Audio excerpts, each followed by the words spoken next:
네, 안녕하세요. 양자나노과학연구단에서 과학대중화 활동을 담당하고 있는 최석영입니다. 오늘은 제4회 양자나노과학연구단 미술공모전 주제인 결맞음에 대해서 이야기를 해볼 건데요. 관련해서 저희 두 분 선생님을 초청했습니다. 두 분 안녕하세요. 네, 안녕하세요. 네, 각자 자기소개 부탁드리겠습니다. 네, 저는 광주과학기술원 물리광과학과 김근영 교수고요. 다양한 종류의 이론 물리를 연구하고 있습니다. 중력, 또 양자역학, 또 입자물리 여러 분야를 하고 있습니다. 반갑습니다. 반갑습니다. 네, 안녕하세요. 저는 조각 설치 작업을 하고 있는 작가 조혜나라고 하고요. 현재 여기 QNS에서 레지던시 작가로 활동하고 있습니다. 반갑습니다. 저희 양자나노과학연구단에서는 미술공모전을 이제 이번에 4회째 진행을 하고 있는데요. 저희가 미술공모전 주제가 아무래도 양자역학이다 보니까 미술공모전 진행할 때마다 그 과학적인 개념에 대해서 조금 더 쉽게 소개하는 그런 자리들을 마련을 하고 있습니다. 그래서 이번 결맞음 공모전을 갖을 경우에는 결맞음을 바라보는 세 가지 시선을 주제로 해서 과학자와 비과학자들이 각각 어떻게 결맞음을 이해하는지에 대해서 이야기해보는 시간을 마련했는데요. 결맞음에 대해서 과학적 글도 써주시고 또 예술적 글도 써주시고 저도 이제 사회문화적, 인문적으로 그 결맞음에 대한 글을 썼는데 혹시 어려운 점은 없으셨는지 혹시 교수님부터 답변해 주실 수 있을까요? 쉽지는 않았고요. 많이 어려웠어요. 어려우셨어요. 과학 관련 내용인데도요. 왜냐하면 이제 이걸 읽는 독자들이 이제 예술하시는 분들이기 때문에 맞아요. 거기에 맞춰서 글을 써야 되는데 그게 쉽지는 않은 것 같아요. 작가님은 어떠셨어요? 저도 굉장히 어려웠는데요. 일단 항상 제가 지금 현재 작업을 하고 있는 사람이다 보니까 제 작업을 위주로 이제 제 작업이 어떻게 양자를 해석하는지를 중점적으로 글을 쓰다가 좀 제3자가 들었을 때도 제 작업처럼 안 읽히려고 되게 노력을 해야 됐거든요. 그런 부분이 좀 글이 더 추상적이게 되고, 그러니까 제 작업이 안 떠올라야 된다고 생각을 해서, 근데 그런 글은 처음 써봐가지고 그런 부분이 좀 어려웠어요. 그럼 작가님 말씀은 이제 작가로서가 아니라 예술가를 대표하는 입장에서 쓰려고 하다 보니까 좀 개인 색을 빼야 돼서 그게 좀 어려웠다로 들리는데 맞나요? 맞아요. 대표까지는 좀 부담스럽고, 그러니까 뭔가 한 명의 지원자로서 생각해 보려고 했거든요. 그래서 내가 지원자라면 아직 작품을 만들진 않았지만 이 결맞음을 어떻게 해석할 수 있을까? 이런 거에 포커스를 맞추고 이제 작품이 없다는 걸 가정으로 글을 적다 보니까 좀 이미지가 떠오르지가 잘 않아서 그 부분이 좀 어려웠던 것 같습니다. 오늘 영상에서는 사실 저희가 기존에 써주신 글들을 이미 배포를 한 상태고 그 글에 대해서 저희끼리 혹은 이제 다른 분들이 추가적으로 질문을 주신 것들이 있어요. 그래서 궁금한 분들을 정리를 해서 그 부분들에 대해서 좀 답변해보는 시간을 가지려고 하거든요. 혹시 그 사전에 두 분께는 질문에 대해서 미리 공유를 드렸고요. 처음에 각자의 글을 보셨을 때도 좀 느낀 바가 남달랐을 것 같은데 혹시 작가님 어떠셨어요? 일단 결맞음이라는 것 자체가 아직 또 이해가 완벽하게 되지 않았기 때문에 교수님 글을 굉장히 많이 읽었는데 되게 어려웠어요. 네, 어려웠고 제 나름대로 이거를 예술과 어떻게 연결할 수 있는가 이런 생각을 하고 읽어서 그런지 조금 더 어렵게 느껴졌는데 또 선생님 글은 오히려 저랑 좀 그 포인트를 가져가는 부분이 비슷한 점이 있어서 또 쉬었다가도 또 이거를 저는 두 분 글을 읽으면서 이미지를 계속 떠오르려고 저도 모르게 이렇게 한 것 같아요. 뭘 만들려고 계속 하는? 그러다 보니까 좀 그런 부분이 어려웠던 것 같습니다. 사실 저도 그 과학글은 쉽진 않았거든요. 저희 그 글 보신 분들은 알겠지만 거기에 보면 이제 원숭이 비유가 나오는데 원숭이 비유를 못해도 5번은 읽은 것 같아요. 그게 사실은 나쁜 과학적 비유인데요. 네. 어떤 거를 쉽게 하기 위해서 비유를 했다가 오히려 더 어려워지는 그럴 수도 있죠. 그런 경우가 꽤 됩니다. 맞아요, 네. 맞아요. 근데 그 비유 자체가 어려웠다기보다는 정말 결맞음이라는 그 양자역학의 개념 자체가 사실은 진짜 쉽지 않은 게 아니었나라는 생각이 좀 들었습니다. 교수님 어떠셨어요? 저도 많이 어려웠어요. 두 분 글이 다. 어. 그 그러니까 제가 어려웠던 거는 뭐냐면은 일단은 이런 생각이 들어요. 과학에 제가 이제 글을 쓸 때 사실은 어쩌면은 이 인문학 하시는 분이나 예술 하시는 분에게 이 결맞음이 뭐 이런 그분들에게 쉽게 다가갈 수 있는 형태로 제가 변형해서도 얘기를 할 수는 있었는데 그렇게 되면은 제가 너무 한쪽 느낌을 주는 게 되잖아요. 그래서 저는 이제 이런 느낌이 들었어요. 이 글이 약간 시 같을 것 같다. 그럼 이제 시를 어떻게 해석하는지는 각자에게 맡겨놔야 되는데 제가 이제 좀 쉽게 시를 해석해 주겠다고 너무 해석을 달아버리면 안 될 것 같다는 생각이 들어서 그냥 완전히 과학적으로 썼는데 그런 의미에서 두 분의 글이 어려웠어요. 왜냐하면 저도 똑같이 그런 생각을 하거든요. 이제 두 분이 어떤 의미, 어떤 느낌을 가지고 썼을까를 이제 이해하고 싶어서 어떤 생각일까 이렇게 자꾸 쳐다보는 거가 되게 쉽지 않았어요. 근데 그게 이제 예술 하시는 분이나 또 인문사회 하시는 분들이 나름대로의 어떤 백그라운드를 가지고 하나하나의 표현을 쓰셨을 텐데 저는 이제 그쪽을 잘 모르니까 이건 어떤 의미셨을까 그런 거를 참 쉽게 파악하기 어렵더라고요. 또 저는 이제 개인적으로 미술 공모전 담당하면서 느낀 게 항상 대중들이나 혹은 이제 비과학자분들한테 양자역학이나 뭐 양자의 개념에 대한 거를 항상 배포를 하는데 과학 얘기를 대중한테 전한다는 게 되게 쉽지 않거든요. 근데 반대로 오늘은 또 교수님이 그 대중들이 바라보는 양자역학도 양자역학이지만 과학자한테도 쉽지 않았다고 말씀을 해주셔서 그게 조금 재미있는 것 같습니다. 그러면 저희 그 사전에 나눠드렸던 질문지 관련해가지고 좀 본격적으로 여쭤보려고 하는데요. 일단 첫 번째 질문은 결맞음을 하나의 형태로 생각을 해볼 때 그것이 반복 가능한 구조인지 혹은 매번 새롭게 발생하는 사건에 가까운지라는 질문이 있었어요. 이거는 제가 볼 때 교수님이 답변해 주실 수 있으실 것 같은데 어떠신지요? 이제 만약 이 표현에서 반복 가능한 구조라는 게 생겼다가 없어졌다 또 생겼다 없어졌다 이런 의미시라면 이제 과학적인 결맞음은 그럴 것 같진 않아요. 그러니까 처음에 있었던 그 결맞음이 가다가 한번 깨지면은 다시는 복구가 되지 않고 다시 이제 그런 결맞음을 만들 수는 있을 텐데 그럴 때에는 이제 예전 결맞음이 아니고 또 새로운 결맞음. 그래서 같은 게 주기적으로 반복이 되기는 어려울 것 같아요. 그러면 만약에 결맞음이 끝나서 양자 실험을 다시 하게 되는 경우에는 매번 새로운 실험이 되는 건가요? 그러니까 조건은 똑같지만 사건이랄까 그런 실험 자체는 다 매번 새로운 실험이라고 보면 되나요? 그렇죠. 이미 결맞음이 사라져버리면 똑같은 걸 만들 수는 있어요. 근데 그럼 다시 만들면 되는 건데 그렇기 위해서는 의도적인 어떤 조작을 해서 만들어야 되는 그게 이제 과학적으로는 그럴 것 같아요. 그럼 저는 궁금한 게 이거 질문을 조혜나 작가님이 해주셨는데 왜 반복적인 구조인지 혹은 하나의 단일 사건이었는지 궁금하게 생각하셨는지도 궁금하거든요.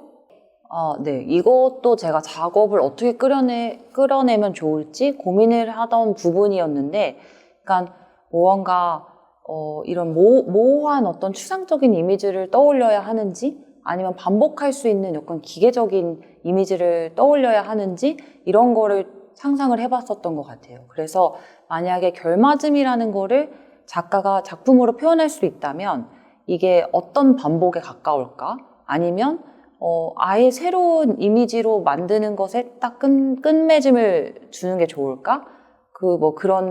그렇게 하면서 어떤 매체가 더 접근하기가 수월할까? 이런 고민으로 생각을 했던 것 같고, 제가 생각했을 때는 저도 모호하고 불확정성에 대한 그런 작업을 하고 있다 보니 반복이 되지 않았으면 좋겠다라고 생각을 했거든요.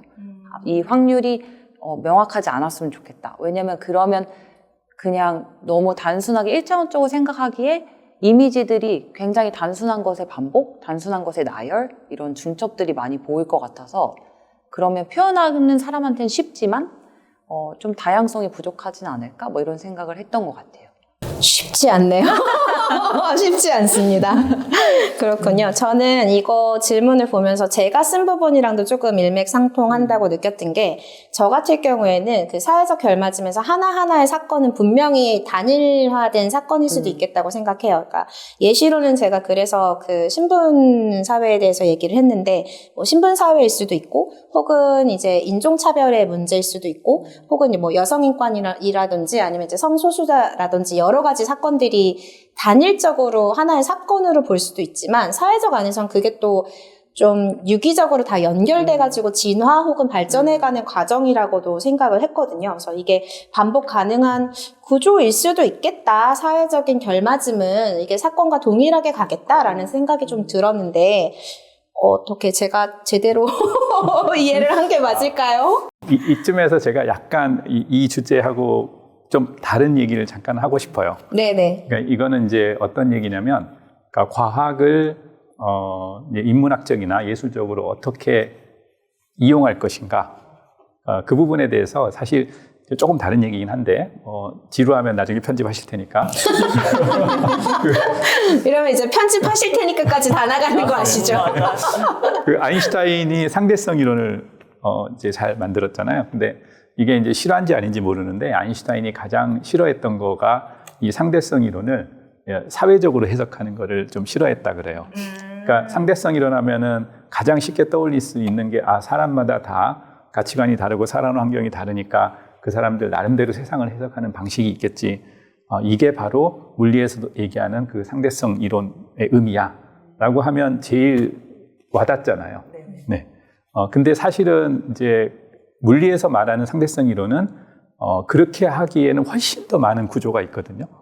그냥 입장이 다 다른 거야 라고 말하기에는 입장이 어떻게 다른지에 대한 어떤 과학적 구조들이 훨씬 많이 있는데 그냥 심플하게 그냥 사람마다 다 다른 거야. 근데 이제 아인슈타인은 싫어했을지 모르지만 저는 좋아하거든요. 왜냐하면 지금 이제 예술이나 문학을 그 인문사회를 한다라는 거는 과학에서 모티브를 얻어서 그 모티브를 바탕으로 새로운 거를 창조하는 거기 때문에 너무 과학적인 거를 막 따라가려고 하는 것도 이상하고 그거 자체가 불가능하고. 맞죠. 네, 그래서 이제 그럴 필요는 없는데 이제 그래서 과학이 가지고 있는 어떤 개념의 100%를 따라가려고 하지 말고 거기에서 한 10%의 어떤 핵심적인 재미있는 거를 보고 그거를 차용해서 뭐 예술을 할 수도 있고 또 문학을 할 수도 있고 이런 거잖아요. 이제 그런 취지에 일단 과학과 예술하고 인문사회는 저는 그런 관계여야 될 것 같고요. 근데 결맞음으로 들어오면은 저는 이것도 마찬가지라고 생각을 해요. 이게 결맞음이 가지고 있는 과학적으로 중요한 스트럭처가 굉장히 많이 있는데 그거를 다 100% 이해해가지고 뭐 예술을 하고 문학을 하겠다고 하는 거는 가능하지도 않을 뿐더러 바람직하지도 않을 것 같아요. 그래서 이제 그러면 이 결맞음이라는 어떤 혹은 양자역학의 어떤 개념들이 뭐를 내가 재밌다고 생각해서 끄집어내서 그거를 작품으로 만드느냐 이제 이런 게 저는 중요할 것 같은데 결맞음은 정말 쉽지 않은 개념이에요. 그러니까 양자역학에서 중첩은 오히려 좀 더 쉬워요. 얘기하기가 쉽고 또 좀 더 받아들여져요. 그래서 제일 흔히 드는 예가 동전이잖아요. 그러니까 동전이 앞면하고 뒷면이 있다. 그러면 고전적으로는 얘는 던지면 앞면이거나 뒷면이거나 이렇지 이 얘가 앞면임과 동시에 뒷면일 수는 없다. 그러니까 이제 되게 신비로운 상태가 있어서 내가 걔를 측정할 때마다 앞면일 수도 있고 뒷면일 수도 있고 뭐 이렇게 해서 딱 그래도 그나마 중첩은 좀 와닿는데 결맞음은 훨씬 더 좀 수학적인 개념인데 제가 여기서 만약에 조금 다른 분야에서 쓸모가 있을 만하다고 얘기를 하자면 그건 뭐냐면 잘 보이지 않는 내재적인 관계가 있다. 이게 결맞음이라고 얘기할 수 있을 것 같아요. 그러니까 아까 동전이 이제 윗면 아랫면이 동시에 있다. 그러면 그건 무슨 얘기냐면 중첩이라 그러면 양자역학적으로 어떤 오브젝트가 하나 있는데 내가 측정할 때마다 하니까 업이 되기도 하고 그러니까 동전 업, 바닥, 업, 다운 이렇게 이렇게 되기만 한다 그러면 측정할 때 50% 확률로 업이 나오고 50% 확률로 다운이 나왔다. 이렇게만 되는 줄 알았더니 그게 아니고 이 50% 업이고 다운인데 이 사이에 각도가 있는 거예요. 그렇죠. 그래서 이게 예를 들어 30도 각도로 삐뚤어져 있는데 내가 이게 업인지 다운인지 측정할 때는 이 30도는 안 보여요. 그러니까 숨어져 있는 관계가 있어서 그래서 이 숨겨진 관계를 이용해서 또 뭔가를 할 수가 있는 거예요. 그래서 이 중첩보다 이 결맞음이라는 거가 정보가 조금 더 있는 내재적 관계 이런 정도 느낌이면 좀 더 다른 분야에서 느끼기에 좀 더 좋을 것 같은 생각은 들어요. 그래서 이제 아까 사회적인 관계도 말씀을 하셨잖아요. 그러니까 예를 들어 사회적인 구성원 한 100명, 1000명이 있는데 이들 사이에 뭐 여러 가지 막 관계가 있을 거잖아요. 여러 가지 사회적 관계가 있을 텐데 그 사회적 관계 중에서 어떻게 딱 그 정의하기 어려운 어떤 애매한 관계가 있는 거예요. 그런데 그 애매한 관계가 막 집단적인 현상으로 나중에 눈에 보이는 결과가 나오는 거. 이게 결맞음이라는 생각이 들어요. 어렵네요. 근데 아까 말씀하신 거랑 좀 네. 맥이 다 있어요. 그러니까 우리 사회에서 눈에 보이는 게 신분 사회라든가 뭐 이런 게 어떤 그 시대마다 어떤 나름의 어떤 뭐라고 해야 되나 규칙들이 있잖아요. 관례들이 있잖아요. 관습들이 있잖아요. 그 시간과 공간에서 받는 관습들이 있는데 걔가 어떻게 나왔냐면 결국은 많은 사람들이 어쨌든 동조를 한 거거든요. 그게 좋아서 동조를 했든 아니면은 그냥 강요에 의해서 동조를 했든 그래서 그 모든 사람들이 어쨌든 간에 동의한 어떤 결과가 나왔는데 그거는 그 사람들 사이에 모종의 관계가 있어서 그 관계가 가장 하나의 어떤 현상으로 나온 건데 이 관계, 보이지 않는 관계가 저는 결맞음이라 좀 비슷한 것 같아요.